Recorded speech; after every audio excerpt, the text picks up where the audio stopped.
What's up, people? Today I have sad news and good news in the same package. First of all, let's start with the sad news. The thing is, Alghazanth, the Finnish black metal band, has been there for more than 22 years, and after this album, the band is no more. That is, they will do their final gigs, and that's it. Then who knows what will happen afterwards.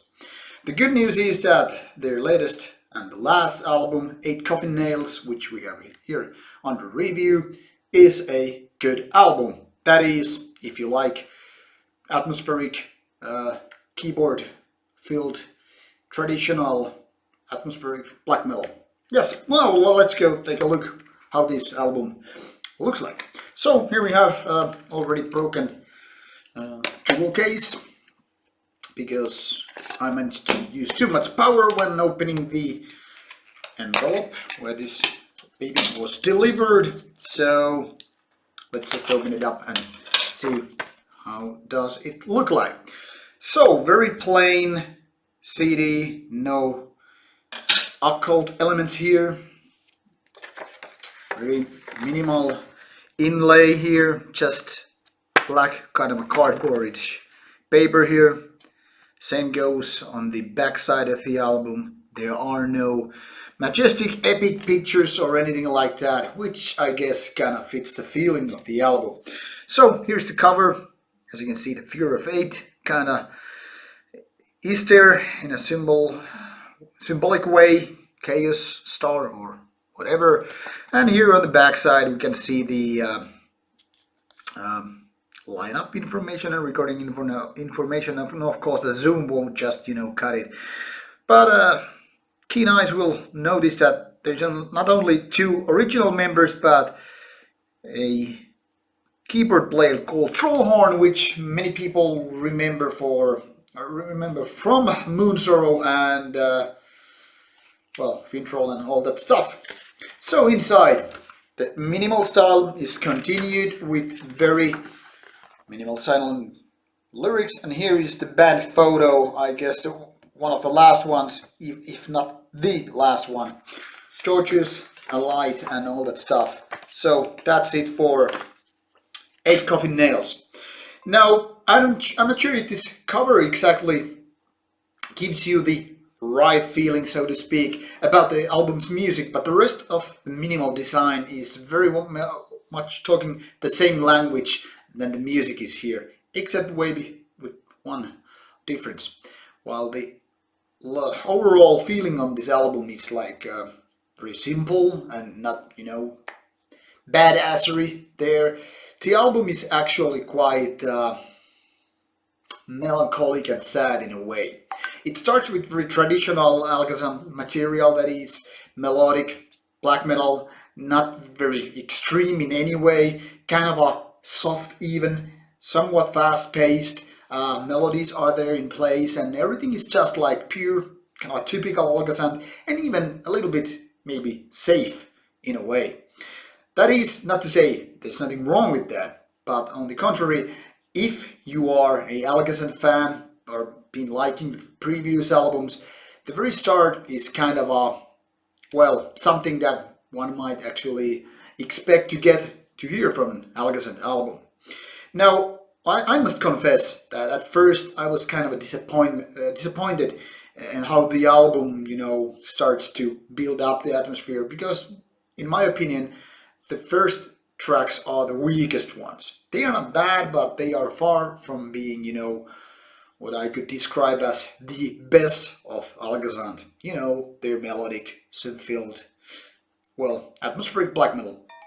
But somewhere in the midway of the album, it kind of starts building up better and better, and then it starts to feel that this is maybe the kind of a the last goodbyes there will be.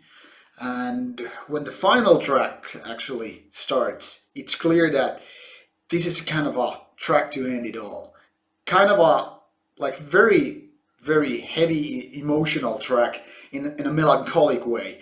And I don't know if it's the best track of Alghazanth ever, but it's definitely one of the best. I think this could be the track that kind of sums up the whole career of this band and kind of sums up that, you know, this band actually can do great stuff. I mean, the keyboards are just beautiful, the guitar leads, and the overall feeling is just kind of a crushing, but not in a bad way, but more like as if you were saying goodbye to a friend who has been, you know, dying for a long time, and now the disease is finally taking over, and it's time to, you know, shed the tears, wave goodbyes, and, you know, just, you know, leave it be, because eventually everything will die.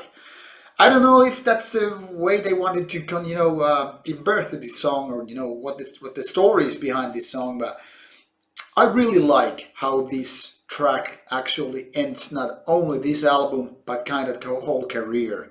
Of course, I don't want to know the chronological order here, like which track was given birth first, and how every composition was conceived or stuff like that.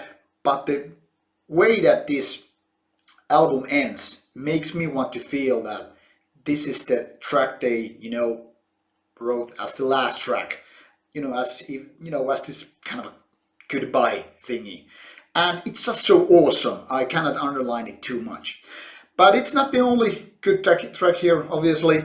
And I cannot, you know, just pick one or two tracks, because this is more like a whole thing rather than just individual songs. I'm an album listener more than, you know, a single track listener. And in my opinion, every track on this album kind of need each other or support each other in a way, because this is more about, you know, building that atmosphere, and, you know, being randomizing these tracks would just, you know, ruin that feeling for me. But now that they're kind of a weaker tracks, not saying they are weak, but, you know, not so good tracks, when they are here first and then it starts to build up, it makes me feel like this is how it should be. This is how the band's career should end. Like I said, this is not my favorite Alghazanth album, but it's, you know, among the top 3 or 4 albums anyway. Then again, 8 albums in total, so it's kind of a midpoint album in a way. Well, that's my opinion anyway. So, if you are into atmospheric black metal and you don't mind having synths and melodies and kind of a melancholic feelings, this is definitely an album you to check out.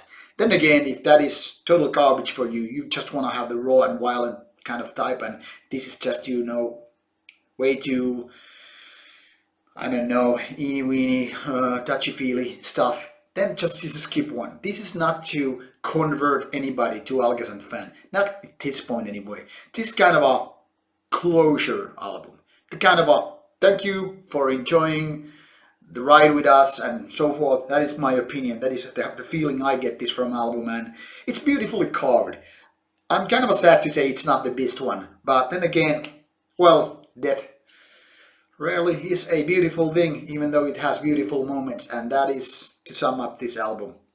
Nice production, nice vocals, but especially great keyboard and guitar work, which is to say thank you, goodbye, and hope you enjoyed the drive. Well, that is my opinion about new Alghazanth album, 8 Coffin Nails. Go check it out. It's out 31st of March 2018, so not yet out at the time of this review, but a couple of days, and then there will be a few shows when the band gonna do before they go it quits. So enjoy the band, enjoy the album, go see them live while you still can. See ya with another review. Rauta says goodbye.